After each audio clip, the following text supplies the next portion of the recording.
Hello बच्चा लोग, चलिए स्टार्ट करते हैं ऑस्मोटिक प्रेशर और ऑस्मोटिक प्रेशर से रिलेटेड बातें। तो ऑस्मोटिक प्रेशर की बात करने से पहले अपन थोड़ा अपना शॉर्ट नोट्स को अपडेट कर लेते हैं। अपन पॉइंट नंबर 4 तक पहुंच गए थे, जो कि कॉलिगेटिव प्रॉपर्टी है। कॉलिगेटिव प्रॉपर्टी में पहला पर है relative lowering of vapour pressure, उसके बाद एलिवेशन इन बॉइलिंग पॉइंट, फिर डिप्रेशन इन फ्रीजिंग पॉइंट, और अब अपन आ गए हैं 4th नंबर पे, विच इज़ ऑस्मोटिक प्रेशर। ठीक है,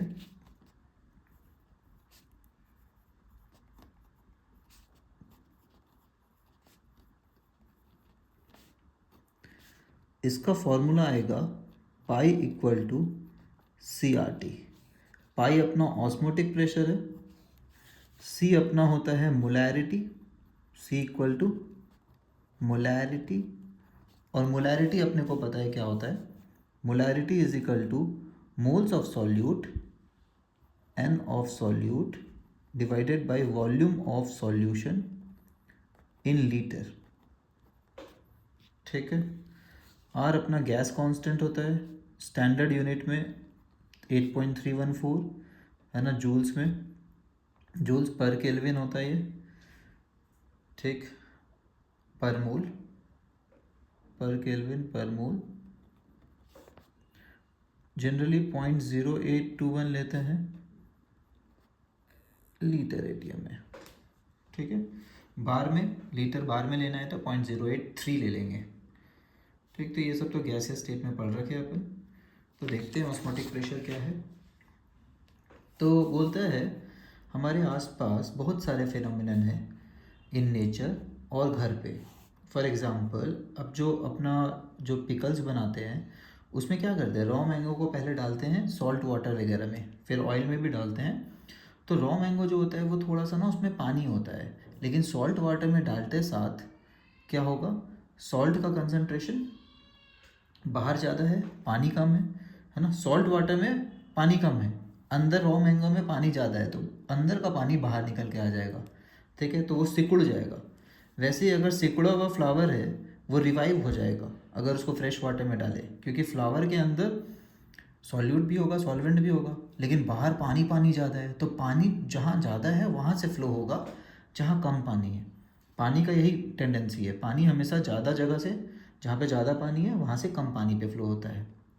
वैसे ही blood cells collapse when suspended in saline water, तो सलाइन वाटर में फिर से पानी कम, क्योंकि सलाइन वाटर है, सॉल्यूट तो है ही काफ़ी सारा, तो ब्लड सेल जो होता है उसका पानी बाहर निकल के सलाइन वाटर में जाएगा, तो ब्लड सेल कोलैप्स कर जाएगा, ऐसे करके सिकुड़ जाके ख़त्म।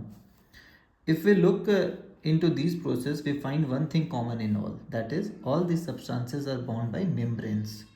एक बात तो पक्का है, सब में ना कोई एक मेम्ब्रेन होता है। जैसे आप जो फ्लावर्स को डाले थे, फ्लावर का ना अपना एक मेम्ब्रेन होता है। जो फ्लावर्स होते हैं आपके दुनिया में, उनका एक मेम्ब्रेन होता है। तो अगर आप इसको पानी में डाले हैं सिकुड़ा हुआ फ्लावर को, तो इस मेम्ब्रेन के थ्रू पानी जो है फ्लावर के अंदर जाएगा। ठीक है, इस मेम्ब्रेन के थ्रू। तो ये जो मेम्ब्रेन है जो दिख नहीं रहा है, फ्लावर का एक लेयर तो होगा ना बाहर, तो उससे क्या, वो क्या होता है, एक तरह का बहुत छोटे छोटे पोर्स होते हैं उसमें। अब वो इतने छोटे पोर्स होते हैं कि उसमें से पानी तो जा सकता है, लेकिन उसमें से सॉल्ट वगैरह नहीं जा सकता है। ठीक है, तो पानी अंदर कम था, बाहर अगर जाता है तो बाहर का पानी अंदर घुस जाएगा फ्लावर्स में।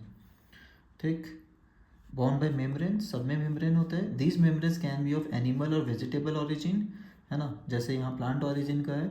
And these occur naturally such as, जैसे पिग का ब्लाडर, ये एक मेम्ब्रेन की तरह काम कर सकता है ऑस्मोसिस में। पार्चमेंट और can be synthetic such as cellophane, cellophane paper होता है, ठीक है, स्टेशनरी दुकान में मिलता है, वो भी सेमी परमेएबल मेम्ब्रेन की तरह काम करता है। These membranes appear to be continuous sheet, ऐसा लगेगा अरे इसमें तो कोई छेद ही नहीं है। ठीक है, और films, yet they contain a network of सब माइक्रोस्कोपिक होल्स और पोर्स। ठीक है, सब माइक्रोस्कोपिक पोर्स होते हैं। तो देखिए एक ऑस्मोटिक प्रोसेस को यहाँ पे भी दिखाया हुआ है, level of soluble rises in the thistle funnel due to osmosis of solvent. तो होता है क्या है कि आप एक फनल है, एक पाइप जैसा है, किसी को वर्टिकली डाउन करके, है ना, अपसाइड डाउन करके अगर पुट करते हैं एक पानी में, तो यहाँ का पानी यहाँ घुसता है। क्यों घुसता है, क्योंकि यहाँ पे ना प्रेशर है कुछ, वो प्रेशर एटमॉस्फेयर के कारण होता है। वो प्रेशर के कारण ये पानी यहाँ पे राइज करता है, जब तक राइज करेगा जब तक इसका प्रेशर एटमॉस्फेयर के प्रेशर बराबर नहीं हो जाए। तो इसका प्रेशर कैसे नापते हैं, तो ये लेवल हुआ दोनों का बराबरी वाला लेवल, यहाँ तक आएगा तो कुछ अजूबा नहीं होता, लेकिन इसके ऊपर गया है मतलब एक्स्ट्रा प्रेशर। ये कितना है, एक्स्ट्रा प्रेशर किसी भी लिक्विड लेयर का कैसे बताते हैं, रो जी एच से। Rho is the density of liquid, G is gravity, H is the height. ठीक है, तो ये रहा rho G H equal to pi. तो ये जो एक्स्ट्रा प्रेशर जो 1 atm के बराबर होगा यहाँ पे, क्योंकि बाहर से जो पानी के ऊपर सरफेस पे लग रहा है वो 1 atm है, वही ताकत है जो इसको एक्स्ट्रा ऊपर ले गया है। क्योंकि ये पतला है तो इसको हाइट ज़्यादा लेना पड़ेगा ना, ज़्यादा हाइट पे होगा तब जाके वो प्रेशर बराबर कर पाएगा। ठीक है, तो रो जी एच ये अपन नैनोमीटर में पढ़ते हैं जनरली, बैरोमीटर मैनोमीटर जेई के सिलेबस में होता है, नीट में भी पहले होता था, अब जनरली नहीं पढ़ाया जाता है, बट एनसीईआरटी में गैसेस स्टेट में ये मैनोमीटर का फोटो दिया हुआ है। ठीक है, तो molecules, small solvent molecules like pani can pass through these holes. तो जो फ्लावर ओवर है उसमें जो पतले पतले होल्स होते हैं उससे ये पानी वगैरह पास हो जाता है। But the passage of bigger molecule like solute, अब कोई बोलेगा नमक भी तो था पानी में अगर थोड़ा सा, तो क्या वो भी फ्लावर के अंदर घुस जाएगा, नहीं जाएगा, क्योंकि उसका मेम्ब्रेन में सिर्फ छोटे पोर्स होते हैं जिससे सिर्फ पानी जा पाएगा। Membranes having this kind of property are known as semi permeable membrane. Semi मतलब आधा अधूरा, परमिएबल मतलब परमिशन, एबल टू परमिट, है ना, एबल टू परमिट मतलब कुछ लोगों को परमिट करता है, एबिलिटी है कुछ लोगों को ही परमिट करने का। ठीक है, जो गार्ड साहब की तरह काम करता है ये मेम्ब्रेन, कि कुछ लोग को जाने देगा, छोटे छोटे को, है ना, बड़े को नहीं जाने देगा। जैसे अपने घर में होता है छानने वाली चीज़ें होती हैं, आटा छानना और बाकी चीज़ों का, तो छोटे छोटे हो तो उससे छन जाता है, लेकिन मोटे वाले बेचारे बाहर रह जाते हैं। Assume that only solvent molecule can pass through these semi-permeable membrane. If this membrane is placed between the solvent and solution, solvent और सॉल्यूशन के बीच में अगर इस मेम्ब्रेन को लाए, सॉल्यूशन मतलब क्या होता है, एक मिक्सचर, मतलब इसमें सॉल्यूट भी है पानी भी है। सॉल्वेंट मतलब सिर्फ पानी, एग्जाम्पल में पानी लेते हैं हम लोग बार बार सॉल्वेंट में, सॉल्वेंट कुछ भी हो सकता है, अल्कोहल भी एक सॉल्वेंट होता है, बेंजीन भी होता है। तो होगा क्या, सॉल्यूशन देखिए, ये देखिए फोटो, ठीक, सॉल्यूशन लेफ्ट साइड है, सॉल्वेंट राइट साइड है। ठीक है, कहाँ पे पानी मान लेते हैं, कहाँ पे पानी ज़्यादा है, राइट साइड में पानी ज़्यादा है, तो पानी जो है यहाँ से यहाँ फ्लो करेगा सेमी परमिएबल मेम्ब्रेन को क्रॉस होके। यहाँ पे सॉल्यूट है लेकिन वो सॉल्यूट इतना बड़े पार्टिकल्स होते हैं कि वो क्रॉस नहीं कर पाएंगे यहाँ से यहाँ। यहाँ पे पानी कम है तो पानी यहाँ से यहाँ नहीं जाएगा left to right, right to left जाएगा, क्योंकि सॉल्वेंट का क्वांटिटी राइट साइड में एकदम 100% कंसनट्रेशन हुआ ना वो तो। ठीक है, तो डाइल्यूशन बोलो, कंसनट्रेशन तो क्या ही बोलेंगे, तो 100% पानी है, 100% पानी से लेस पानी वाले जगह पे जाएगा। ठीक है, लेकिन केमिस्ट्री में इसको क्या बोलते हैं कि ये वाला डाइल्यूट सॉल्यूशन है, बहुत ज़्यादा पानी मतलब डाइल्यूट बोला जाता है ना, और ये वाला कम पानी जहाँ पे होता है वहाँ कंसनट्रेटेड। ठीक है, तो दुनिया में हमेशा सोचते थे हम लोग कंसनट्रेटेड से डाइल्यूट की जगह जाता है कोई चीज़, लेकिन ऑस्मोसिस में पानी कहाँ से जाता है, डाइल्यूट से कंसनट्रेटेड।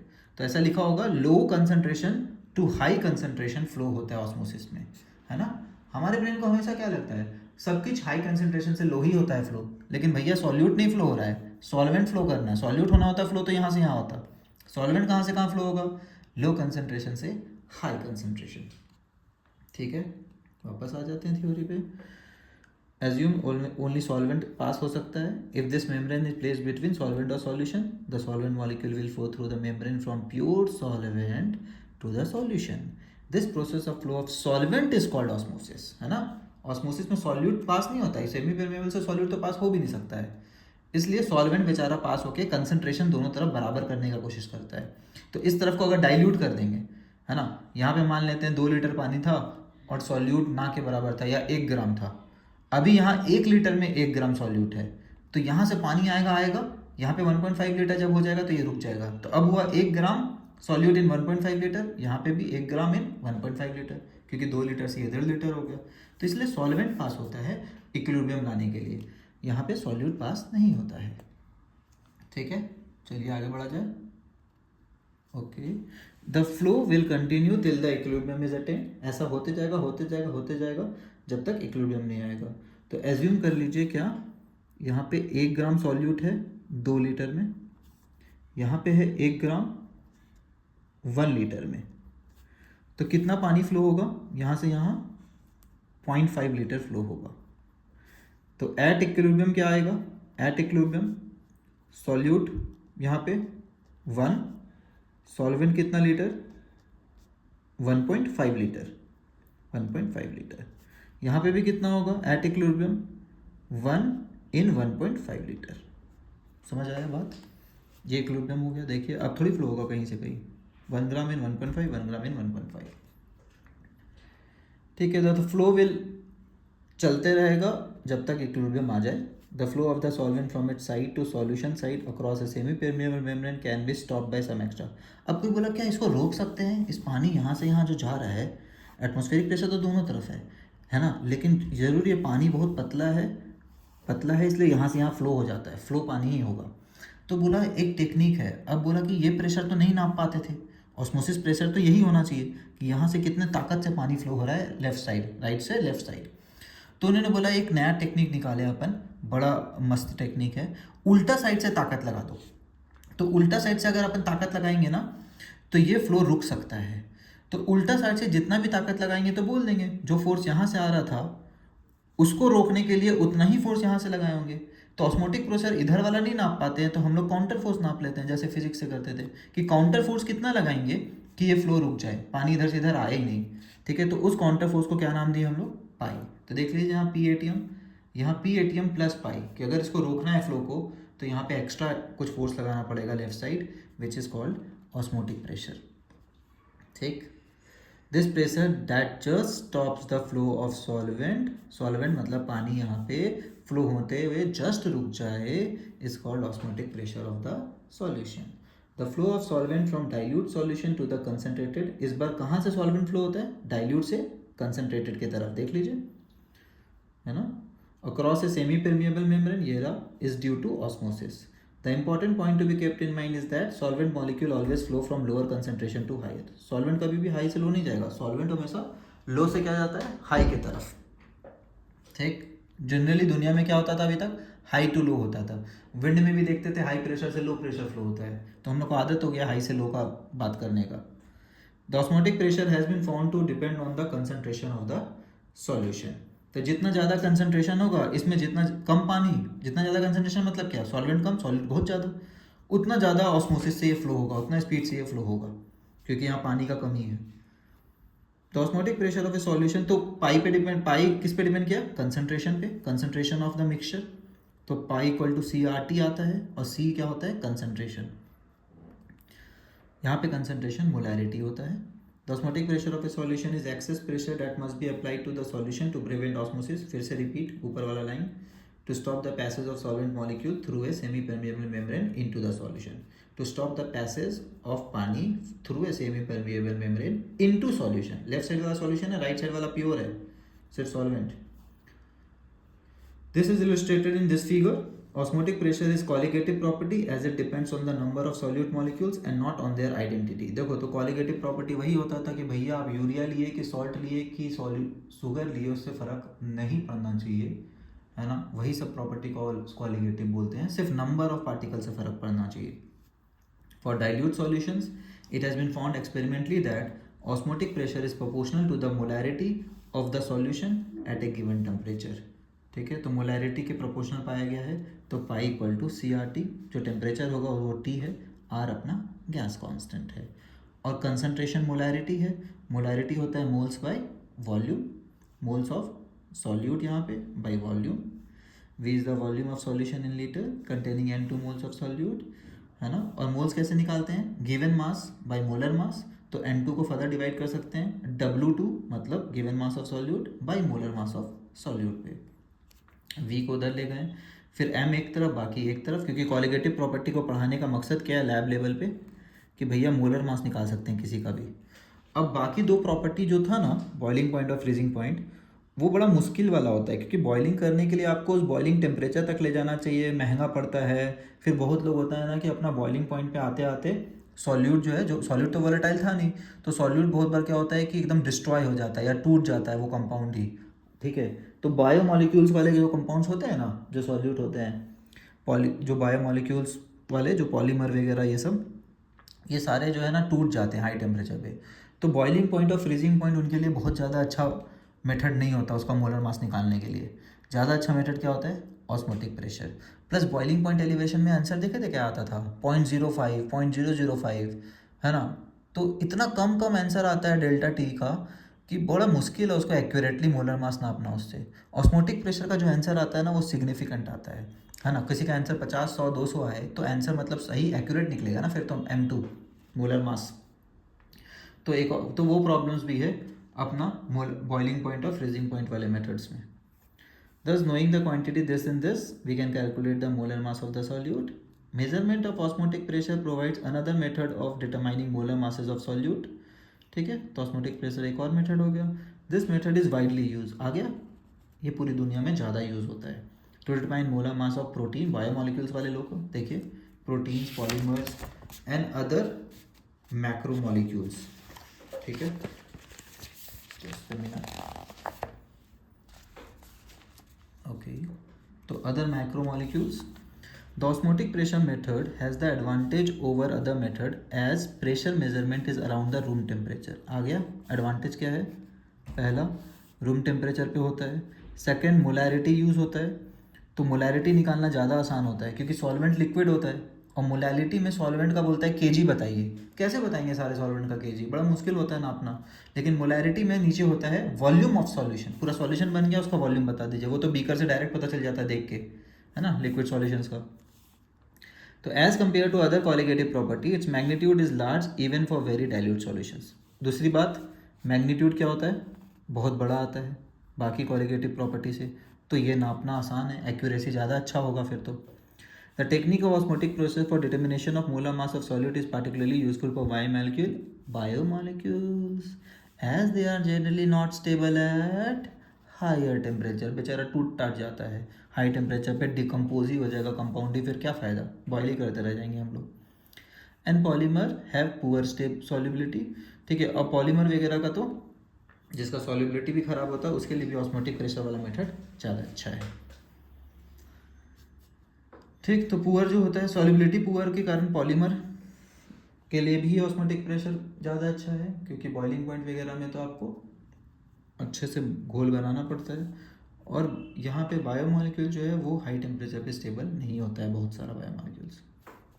तो सबके अपने अपने प्रॉब्लम्स है. Two solution having same osmotic pressure at a given temperature are called isotonic. ये क्लास 9th में भी पढ़ाया गया था. तो दो लिक्विड है, दोनों तरफ अगर सेम कंसनट्रेशन है ना, तो ऑस्मोटिक प्रेशर सेम होगा. तो ऑस्मोटिक प्रेशर अगर सेम है तो हम लोग ऐसे लोगों को बोलते हैं आइसोटोनिक. अब हम लोग को वैसे ऑस्मोटिक प्रेशर का फॉर्मूला आता है CRT. तो ऑस्मोटिक प्रेशर सेम मतलब π1 = π2, मतलब C1RT = C2RT. टेम्परेचर सेम हो भी सकता है, डिफरेंट भी हो सकता है, लेकिन R का वैल्यू तो हमेशा सेम होता है. तो C1T1 = C2T2. आइसोटोनिक का कंडीशन ये हुआ. ऐसे क्वेश्चन जेईई में आते हैं, बोर्ड्स में भी आते हैं, ठीक है, नीट में भी आते हैं. और टेम्परेचर सेम बोल दिया तो TT भी कट जाएगा, मतलब आइसोटोनिक के लिए सिर्फ क्या अप्लाई करना है, C1 = C2. When such solutions are separated by semi-permeable membrane, no osmosis occurs between them. कोई जाएगा ही नहीं इधर से इधर, दोनों तरफ का प्रेशर ही सेम है. इधर वाला लिक्विड इधर से घुलने का कोशिश करेगा लेकिन कर नहीं पाएगा बेचारा. ठीक है, इन दोनों को अगर ज्वाइन कर दिया है, दोनों का प्रेशर ही सेम है, तो सेमी परमेबल मेम्ब्रेन से ये पास हो नहीं पाएगा.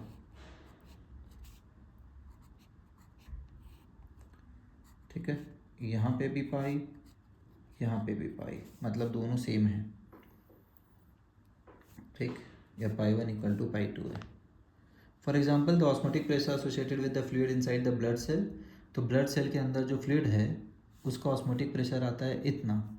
ठीक है, is equivalent to that of इतना % सोडियम क्लोराइड. तो सोडियम क्लोराइड सॉल्यूशन के बराबर होता है.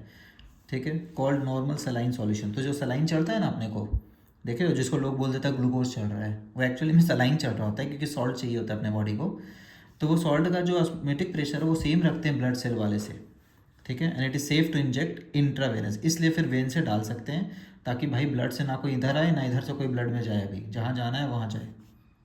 On the other hand if you place the cell in a solution containing more than 0.9%, अगर ब्लड सेल का, ठीक है, ब्लड सेल को ऐसे वाले सोडियम क्लोराइड घोल में डाल दोगे जिसमें 0.9% से ज़्यादा मास बाय वॉल्यूम है, कंसनट्रेशन है, तो क्या होगा, तो यहाँ पे कंसनट्रेशन ज़्यादा, तो पानी कहाँ से कहाँ फ्लो होगा, पानी अपना ब्लड सेल से या फिर सेल से water will flow out of the cell.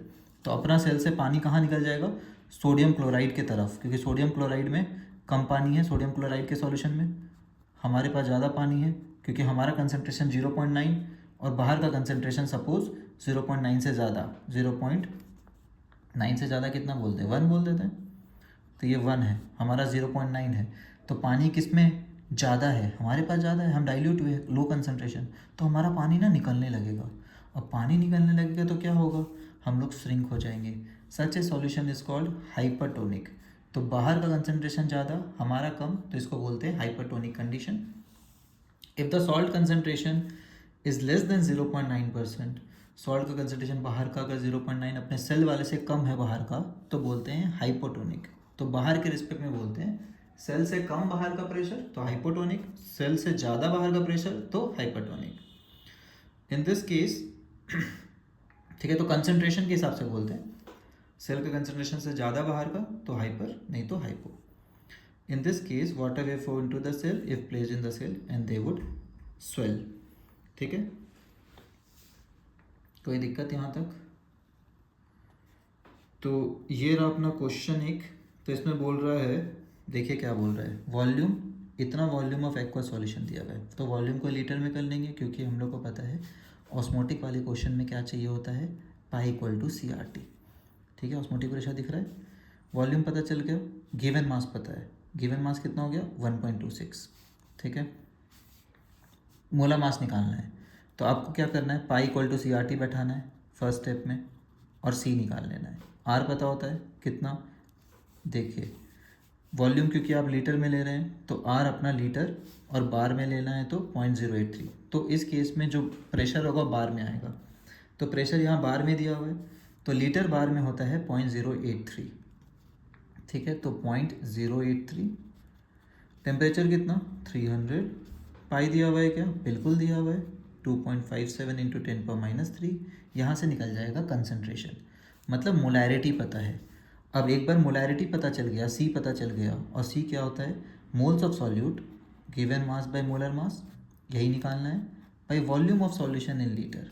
ये लीटर में कितना आता है, 200 सेंटीमीटर क्यूब 200 ml के बराबर होता है, तो 0.2 लीटर। तो फर्स्ट पार्ट से C निकालिए, दूसरा पार्ट ये फॉर्मूला लगाइए और M निकाल लीजिए। ठीक है, ये लोग एक लाइन में करते हैं, क्योंकि NCERT तो NCERT है, ये लोग स्टड है ना, इनको लगता नहीं है इनको लगता नहीं है कि हमारे ब्रेन में स्टेप वाइज चीज़ें चलेगा, इनके हिसाब से एक लाइन में सब कुछ आ जाना चाहिए, मोलर मास का फॉर्मूला याद करके आए आप। ठीक है, NCERT के अनुसार मोलर मास का फॉर्मूला रट के आएंगे और फिर बनाएंगे, तभी इसमें अटेम्प्ट कीजिए। ठीक है, the phenomenon mentioned in the beginning of this section can be explain on the basis of osmosis. जो दिखे थे पत्ता उत्ता सब फूल जाता है या कुछ श्रिंक कर जाता है। Raw mango placed in a concentrated salt solution loses water, ये बेचारा का पानी खो जाता था, इसलिए बेचारा सूख जाता था। जो फ्लावर है जो सूखा हुआ था उसको फ्रेश वाटर में डाले तो पानी फ्लावर के अंदर गया। कैरेट है ना, जो अपना गाजर है दैट हैज़ बिकम लिम्प, अगर वो सिकुड़ जाता है तो उसको क्या कीजिए, पानी में डालिए, बेचारा फिर से फ्रेश हो जाएगा। तो बेचारा का एटमॉस्फेयर में पानी चल जाता है ड्राई क्लाइमेट में, तो इसलिए वो श्रिंक कर जाता है। उसको पानी में डालिए, वापस वो आ जाएगा, जिंदा दिल लगने लगेगा। Water will move into itself through osmosis when placed in water containing less than इतना % सॉल्ट। अभी ये पढ़ के आए ऊपर, ब्लड सेल बेचारा क्या होता है, स्वेल हो जाएगा, क्योंकि बाहर का कंसंट्रेशन कम, अंदर का कंसंट्रेशन ज़्यादा, तो पानी आ जाएगा बाहर से अंदर, तो बाहर से अंदर पानी आया तो blood cell swell due to flow of water in them by osmosis. तो लो कंसंट्रेशन से हाई कंसंट्रेशन जाता है solvent. People taking a lot of salt और सॉल्टी वाटर, बेचारे कुछ मोटे लोग के साथ दिक्कत पता है क्या है ऐसा बुक वाला बोल रहा है, we are not saying this, कि वो नमक बहुत खाते हैं। अब वो नमक बहुत खाएंगे तो क्या होगा, नमक क्या चीज़ को खींचेगा, नमक मतलब हाई कंसंट्रेशन सॉल्यूट का, तो नमक वाला जो घोल है या खाना है वो हाई कंसंट्रेशन, तो वो पानी भी खींचता है बहुत जोर से। एक्सपीरियंस वाटर रिटेंशन इन सेल, तो सेल में क्या होता है, क्योंकि नमक का कंसंट्रेशन इतना ज़्यादा है तो वो पानी भी खींचेगा। ठीक है, मस्त। And intercellular spaces because of osmosis, तो बेचारा पानी वहाँ फंस जाता है। द रिजल्टिंग, अब प्रॉब्लम क्या होगा अगर पानी फंस गया तो, just a minute, let me see the next page. हाँ ये रहा, मोटे हो जाएंगे, स्वेलिंग हो जाएंगे, ऐसे कंडीशन को बोलते हैं इडिमा। फिर से मेडिकल वालों के लिए इम्पोर्टेंट, मेडिकल वालों को तो पता ही होना चाहिए सब बातें, ठीक। Water movement from soil into plant root, ये तो बचपन में पढ़ा है 9th में। ऑस्मोटिक प्रेशर से पानी ऊपर जाता है रूट से। और दूसरा था ट्रांसपिरेशनल पुल। ट्रांसपिरेशनल पुल क्या होता है? इवापोरेशन से पत्ते में पानी गायब हो जाता है, तो वो बेचारा ट्रांसपिरेशन जो कर रहा है उसके कारण नीचे से पानी खींच के लाता है। तो ऑस्मोसिस और ट्रांसपिरेशन पुल दोनों रीज़न था कि सब कुछ रूट से मिनरल विनरल सब ट्रांसफर हो जाता था। And subsequently into upper portion of the plant is partly due to osmosis, partly due to transpirational pull. The preservation of meat by salting, पता है पिकल्स उकल्स में सॉल्ट क्यों डालते हैं? तो सॉल्ट शुगर सब अपना प्रिजर्वेटिव होता है। ये क्लास 8 के बुक में लिखा हुआ था कि सॉल्ट, शुगर, ऑयल ये सब प्रिजर्वेटिव होता है। अब उसका रीज़न हम लोग को यहाँ पे आके मिला है। The preservation of meat by salting end of fruits by adding sugar protect against bacterial action. बेचारे बैक्टीरियल को क्या करते हैं अपन, देखो ये रहा बैक्टीरिया का सेल, उसको डाल देंगे, बेचारा उसके आसपास आ गया बहुत सारा ऑयल या बहुत सारा सॉल्ट। तो सॉल्ट बहुत मतलब सॉल्यूट बहुत है, सॉल्यूट बहुत मतलब ये कौन हो गया? High concentration. तो बाहर क्या है? High concentration. तो पानी कहाँ से निकलेगा? Low concentration to high concentration. तो बैक्टीरिया बेचारा, बैक्टीरिया के अंदर से पानी निकल के बाहर जाएगा। अब बैक्टीरिया का जो सेल है वो पानी के अभाव में क्या होगा? सूख जाएगा। है इंटरेस्टिंग बात। तो बैक्टीरिया से कैसे बचते हैं? Through the process of osmosis a bacterium on salted meat और कैंडिड फ्रूट, तो सॉल्टेड उल्टेड जो बाहर में पूरा सॉल्ट है या कैंडिड फ्रूट लूजेस पानी, बेचारा बैक्टीरिया का पानी ही खींच लिया आप, क्योंकि बाहर हाई कंसनट्रेशन था, सॉल्ट पानी था या कुछ था, तो सॉल्यूट बहुत हुआ ना, सॉल्वेंट कम हुआ। तो बैक्टीरिया के अंदर तो बहुत पानी है, तो बेचारा का पानी ही बाहर जाने लगता है। Loses water, shrivels and dies. तो बैक्टीरिया एक तरह का सेल है, यूनिसेलुलर, तो बेचारा का सेल डाई हो जाता है, जैसे हमारे बॉडी में भी हो सकता है ऐसा बात, ठीक है। समझ में आया? सॉल्ट और शुगर खाना को कैसे बचाता है, क्यों ये प्रिजर्वेटिव है।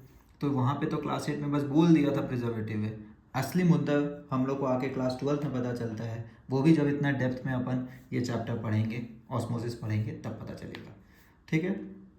नेक्स्ट पार्ट में शुरू करेंगे रिवर्स ऑस्मोसिस, और फिर ये क्वेश्चंस करेंगे, इंटेक्स क्वेश्चंस, और हमारे घर में जो होता है वो यही होता है RO, ठीक है। चलिए मिलते हैं नेक्स्ट पार्ट में, बाय एवरीवन।